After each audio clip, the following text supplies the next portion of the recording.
One side గా అయితే ఎలక్షన్లు జరిగిన పరిస్థితి కనిపిస్తుంది. ఇప్పుడు పశ్చిమ గోదావరి జిల్లాలో వైసీపీని కూటమి అభ్యర్థులు వైట్ వాష్ చేశారని అనుకోవచ్చు. ఇప్పుడు చూసుకుంటే జిల్లా వ్యాప్తంగా కూడా అనేక సంబరాలు అయితే జరుగుతున్నాయి. ఇటు టీడీపీ నేతలు కానీ ఇటు జనసేన పార్టీ నేతలు కానీ కూడా సంబరాల్లో మునిగి తేలే పరిస్థితి ఉంది. జనసేన పార్టీ ఉమ్మడి పశ్చిమ గోదావరి జిల్లా వ్యాప్తంగా 6 నియోజకవర్గాల్లో పోటీ చేసింది. 6 నియోజకవర్గాల్లో కూడా గెలుపు దిశగా అయితే పయనిస్తున్న పరిస్థితి అయితే కనిపిస్తుంది. రవి, రైట్. ఇక చాలామంది మంత్రులు ఓటమి బాట పట్టారు. కొట్టు సత్యనారాయణ తాడేపల్లిగూడెం నుంచి వైఎస్ఆర్ కాంగ్రెస్ పార్టీ అభ్యర్థి 2019లో కూడా గెలిచారు. దేవాదాయ శాఖ మంత్రి కమ్ డిప్యూటీ సీఎం కూడా. సో ఖచ్చితంగా చెప్పారు ఇక్కడ కొట్టి తీరతాను ఈసారి కూడా అని చెప్పి.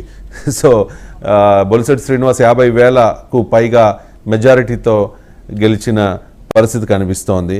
అండ్ అసలు కనీసం ఎక్కడైనా వైఎస్ఆర్ కాంగ్రెస్ పార్టీ నాయకులు కానీ కార్యకర్తలు కానీ రోడ్ల మీద ఏమన్నా హడావుడి చేస్తూ ఉన్నారా? మినిమం హడావుడి ఇన్ ద సెన్స్ వాళ్ళ అంటే ఓడిపోయింది కాబట్టి ఇంత దారుణమైన పరిస్థితి వెస్ట్ గోదావరి జిల్లాలో ఉంది కాబట్టి వాళ్ళు ఏమనుకుంటున్నారు ఏంటి అని. ఎందుకంటే మార్నింగ్ నుంచి మేము వీఆర్ ట్రయింగ్ వాళ్ళ ఒపీనియన్ ఎలా ఉందో తెలుసుకుందామని ఎవరు కూడా రియాక్ట్ అవ్వని పరిస్థితి.